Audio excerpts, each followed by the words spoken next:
दोस्तों, अगर आप सिविल इंजीनियरिंग स्टूडेंट हो या फिर सिविल इंजीनियरिंग में आपका इंटरेस्ट है तो हमारे चैनल को ज़रूर सब्सक्राइब कीजिए, क्योंकि ये बिल्कुल फ्री है। और हाँ, बेल आइकन को दबाना ना भूलें ताकि आपको सबसे पहले वीडियोस की नोटिफिकेशन मिल सके। अब हम बात करते हैं उन लोगों की जिनका एजुकेशन तो कंप्लीट हो चुका है, लेकिन अब वो एग्ज़ाम के लिए या फिर कॉम्पिटिटिव जो एग्ज़ाम होती है गवर्नमेंट की, उसके लिए प्रिपरेशन कर रहे हैं। तो ये सभी को तो पता है कि अब जो भी पोस्ट निकल रही है गवर्नमेंट की, वो most of the medical staff के रिलेटेड ही हैं। मेडिकल के जो सर्विसेज है उसी के लिए निकल रहे हैं। अब जो सिविल इंजीनियरिंग रिलेटेड जो पोस्ट है वो तभी निकलेंगे जब लॉकडाउन यहाँ पर ख़त्म हो जाएगा। बिकॉज अभी एक महाराष्ट्र में जीआर आया है कि जो पर्टिकुलर डिपार्टमेंट्स हैं वो अपने यहाँ पोस्ट ना निकालें। ठीक है, ये गवर्नमेंट का यहाँ पर एक जीआर आया था। तो ऑब्वियसली यही बात ऑल ओवर द इंडिया होंगी कि गवर्नमेंट के पास अभी पैसा कम है, या फिर पैसा कम है, मैं ये नहीं कहूँगा पैसा कम है। बेसिकली जो आगे सिचुएशन हो सकती है due to lockdown and pandemic, तो उसके लिए प्रिपरेशन करने के लिए गवर्नमेंट अपना जो मनी है या फिर वॉट एवर द फंड वो स्टोर कर रहे हैं। ठीक है, तो अब नई पोस्ट निकालना ड्यूरिंग द लॉकडाउन तो बहुत मुश्किल है। ठीक है, लेकिन जब ये सब चीज़ें नॉर्मल हो जाएंगी, जब हमारी लाइफ नॉर्मल हो जाएंगी, तो हाँ, ऐसा नहीं है कि जॉब नहीं निकलेंगे या फिर यहाँ पर हमारे जॉब ही ख़त्म हो जाएंगे। मैं एक आपको बात बता दूँ, जो सिचुएशन पैंडेमिक की या फिर लॉकडाउन के पहले थी, जितनी पोस्ट थी, जैसे for example junior engineer, assistant engineer, ठीक है, अदर जैसे पीडब्ल्यू डिपार्टमेंट हो गए या फिर जेडपी डिपार्टमेंट, जितने भी बिल्डिंग कंस्ट्रक्शन रिलेटेड या फिर स्ट्रक्चरल इंफ्रास्ट्रक्चर रिलेटेड जो डिपार्टमेंट है, वहाँ पर आज न कल पोस्ट निकलने वाली है। बस यही रियलिटी है, जैसे कि हमारे लॉकडाउन के पहले कम जॉब थे, उतने ही जॉब निकलेंगे। यहाँ पर जॉब एकदम बढ़ नहीं जाएंगे। ठीक है, हो सकता है कि कम हो, लेकिन बढ़ने वाले नहीं है। तो कहने का मतलब ये है कि आपको इस तरह नहीं सोचना है कि अब क्या होगा, आपको फ्यूचर पॉइंट ऑफ व्यू सोचना पड़ेगा। अब यहाँ पर देखिए, यहाँ पर दो टाइप के, यहाँ पर जो एग्ज़ाम स्टडी करने वाले हैं वो दो टाइप के लोग हैं। सबसे पहले जो टाइप के हैं वो यहाँ पर ये है कि उन्होंने अभी अभी स्टार्ट किया, मतलब अभी उनका ग्रेजुएशन कंप्लीट हुआ है और अभी वो स्टार्ट कर रहे हैं एग्ज़ाम के लिए, या फिर उन्होंने मतलब 1 या 2 ही साल दिए। ठीक है, और साथ ही साथ उनके पास अभी भी टाइम है, मतलब कोई भी रिस्पॉन्सिबिलिटी नहीं है। ठीक है, फाइनेंशियली वो प्रॉपर है अभी भी, मतलब स्टडी कर सकते हैं, किसी भी तरह की उन पर रिस्पॉन्सिबिलिटी ना होने के कारण सेटल होने का कोई प्रेशर नहीं है। ठीक है, तो उन लोगों के लिए जो मेरा सजेशन रहेगा वो यही रहेगा जो कि हमने स्टूडेंट को दिया है।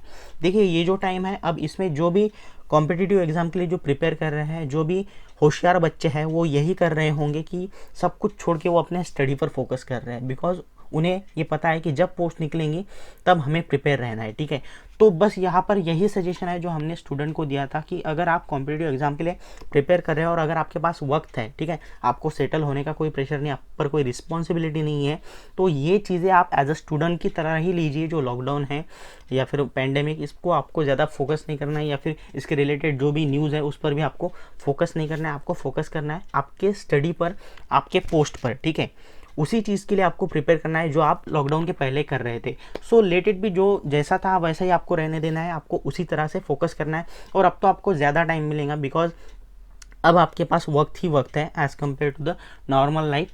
तो फिर उस केस में आपका जो फोकस है वो आप बढ़ा सकते हो। और दूसरा प्रॉब्लम यहाँ पर एक है कि मान लीजिए इस टाइम को अगर आपने छुट्टी की तरह ले लिया या फिर कुछ ब्रेक की तरह ले लिया, तो प्रॉब्लम ये होगा कि बहुत लंबा टाइम है। ठीक है, अगर आप 21 दिन की भी बात करते हो, ठीक है, या फिर कुछ लोगों को तो 7 दिन में भी आदत लग जाती है। तो कहने का मतलब ये है, जो आपने एक कॉम्पिटिटिव एग्जाम क्रैक करने के लिए जो आपने जो भी अच्छी आदतें लगाई थी, तो हो सकता है कि वो आदतें यहाँ पर ब्रेक डाउन हो जाए या फिर वो आदतें छूट जाए।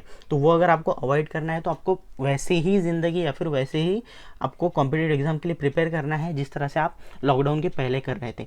तो ये उन लोगों के लिए सजेशन रहेंगे जिन पर कोई प्रेशर नहीं है। अब जो दूसरी कैटेगरी है वो यहाँ पर यह है कि अब उन पर बिकॉज ऑफ एज या फिर because of their financial situation, अब उन पर यह टाइम आ चुका है कि उन्हें अब डिसाइड करना है कि उन पर प्रेशर आ चुका है, फाइनेंशियल प्रेशर कह सकते हैं या फिर रिस्पॉन्सिबिलिटी का प्रेशर। तो अब उन्हें डिसाइड करना है कि क्या सच में मुझे कंटिन्यू करना है इस कॉम्पिटिटिव एग्ज़ाम के लिए या फिर स्टडी के लिए। तो देखिए, मेरा सजेशन यही रहेगा कि आप, अगर आपके लिए पॉसिबल है तो वेट कीजिए और उस एग्ज़ाम के लिए प्रिपरेशन शुरू रखिए। ठीक है, लेकिन अगर आपको अब ऐसा लगता है कि शायद मेरी एज बढ़ रही है या फिर अब मेरे पास उतना टाइम नहीं है, तो let me clear one thing, अब ये आपके लिए टाइम आ चुका है डिसीजन लेने का कि आपको आगे करना क्या है। ठीक है, तो अब आपके पास एक्चुअली यहाँ पर 2-3 सोल्यूशन है, जिसमें से जो प्रैक्टिकल सोल्यूशन है वो मैं आपको बताता हूँ। सबसे पहला सोल्यूशन ये है कि जो आपकी कोर फील्ड थी, सिविल इंजीनियरिंग, ठीक है, उसके ही रिलेटेड आपको या तो खुद का बिजनेस स्टार्ट करना है। सेकंड ऑप्शन ये है कि उसके ही रिलेटेड जो कंपनीज होती है वहाँ पर आपको प्राइवेट जॉब करना है, ठीक है। और जो थर्ड डिसीजन है जो कि मैं रिकमेंड नहीं करूँगा, और वो डिसीजन ये है कि अगर आपके लिए पॉसिबल है और अगर आपको सॉल्यूशन मिल रहा है अदर देन सिविल इंजीनियरिंग, ठीक है, अगर आपको लगता है कि मैं अगर सिविल इंजीनियरिंग जो मेरा कोर एजुकेशन है वो अगर छोड़ के अगर मैं दूसरे किसी फील्ड में जाता हूँ तो वहाँ पर मैं अपना खुद का बिजनेस या फिर किसी कंपनी के लिए काम कर सकता हूँ, तो वो भी आप कर सकते हो। बिकॉज मैं प्रैक्टिकल बात करूँगा कि पढ़ाई एक उम्र तक ठीक है, ठीक है, एक एज तक आप पढ़ाई कर रहे हो वो ठीक है, लेकिन अब आपको ये तय करना है कि आपको पैसे कमाने हैं या नहीं है, ठीक है। सो बेसिकली वो अगर टाइम आ रहा है तो जी हाँ, बस आपको एक ही ध्यान रखना है, जब आप सिविल इंजीनियरिंग या फिर आपकी जो कोर फील्ड होती है वो अगर छोड़ने वाले हो, आपको उतनी जो अदर फील्ड है उसमें उतनी पॉजिटिव चीज़ें देखनी चाहिए, बिकॉज हर फील्ड में तकलीफ है। तो मेरा सजेशन यही रहेगा कि आप यहाँ पर अभी स्टडी कीजिए कि किस तरह आपको जाना है। देखिए मैं आपको यहाँ पर थोड़ी हेल्प कर सकता हूँ एज अ सिविल इंजीनियर, अगर मैं खुद भी काम कर रहा हूँ तो मैं आपको यहाँ पर एक सजेशन दे सकता हूँ कि डिस्क्रिप्शन में कुछ स्टार्टअप रिलेटेड है, ठीक है, कुछ लिंक्स हैं, आप वो देख सकते हो, या फिर किस तरह से आप बिजनेस कर सकते हो एज अ सिविल इंजीनियर, ठीक है, ये सब information as a civil engineer आपको मिलेंगी, तो आप वहाँ से इन्फॉर्मेशन कलेक्ट कर सकते हो। ठीक इसी तरह अभी आपको इन्फॉर्मेशन कलेक्ट करनी पड़ेगी, तो ये जो टाइम रहेगा, देखिए अभी आपने कोई डिसीजन ले भी लिया, मान लीजिए आपने डिसीजन ले लिया कि मैं अभी खुद का ऑफिस स्टार्ट करता हूँ, बहुत हो गया कॉम्पिटिटिव एग्जाम की प्रिपरेशन, तो ऐसा नहीं है कि आप लॉकडाउन के अंदर ही सब कुछ ऑफिस सेटअप कर सकते हो, ठीक है। कहने का मतलब यहाँ पर यह है कि अब ये जो टाइम रहेगा लॉकडाउन का, अगर आपने एक डिसीजन ले लिया है तो अब तो आपको कुछ चीज़ें करनी है। जैसे फॉर एग्जांपल अगर आप किसी प्राइवेट कंपनी में भी जॉब करना चाहते हो, या फिर सेल्फ एम्प्लॉयड होकर खुद का भी एक बिजनेस अगर स्टार्ट करना चाहते हो, या फिर अगर आप किसी अदर फील्ड में भी एंटर होना चाहते हो अदर देन सिविल इंजीनियरिंग, तब भी आपको कुछ चीज़ें लगेंगी, और वो रहेगा आपका स्किल सेट, ठीक है। एक्सपीरियंस तो आपको अभी यहाँ पर अभी तो मिलने वाला नहीं है, लेकिन स्किल सेट ज़रूरी है।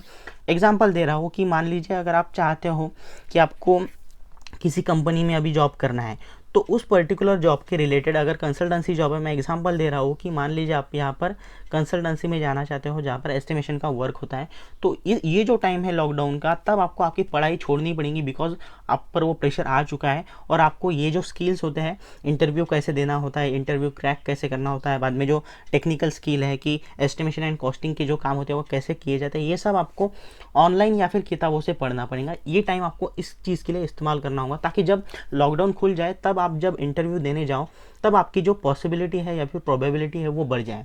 तो यही मेरी यहाँ पर एक प्रैक्टिकल आपको सजेशन रहेंगी।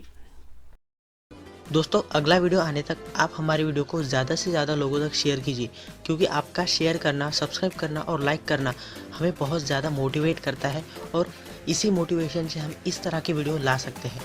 Thank you.